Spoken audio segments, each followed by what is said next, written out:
Many of you know that I have a real passion for cars. I am what's sometimes called a petrol head. This time of year is especially enjoyable as local car shows begin again after the winter pause, and I've already managed to visit a few. Among the vehicles on display there are some I've seen countless times, others that take me back to my days working in the motor trade, and a few that are entirely new to me, the familiar, the rediscovered and the new. So much of life can fall into those three categories: familiar, rediscovered and new. Friendships, experiences, places, objects and even our own emotions. Faith can work in a similar way. There is something deeply comforting about the familiar, the well-trodden paths of faith, the prayers we have spoken time and again, and the scriptures that feel like home.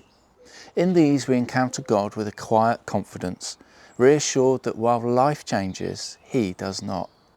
Yet faith is never meant to stand still. What feels familiar can be rediscovered in fresh ways. A passage once skimmed over many times can start to speak in new depths. An act of worship we know well can take on a renowned and a renewed meaning. In such moments, God reveals that there is always more to learn, more to understand and more to experience of His presence. And then there is the new, the unexpected ways that God works, the unfamiliar paths He calls us to walk and the challenges that stretch our faith. These moments can feel uncertain, even uncomfortable, but they are often when we grow the most. The same God who meets us in the familiar goes before us in the unknown. The Christian journey weaves all three together: the reassurance of the familiar, the joys of rediscovery, and the courage to embrace what is new. We need the familiar to ground us, giving us stability to remind us of God's faithfulness.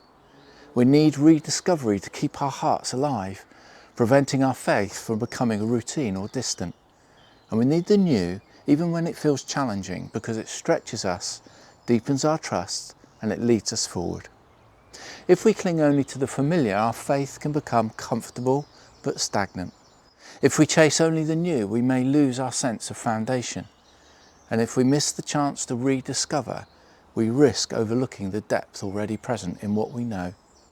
But when we hold all three together, we find a faith that is rooted, growing and alive. If a healthy faith holds all three together, then perhaps the simple question is to ask this: how am I experiencing the familiar? What do I need to be reminded of in rediscovery? And what is new?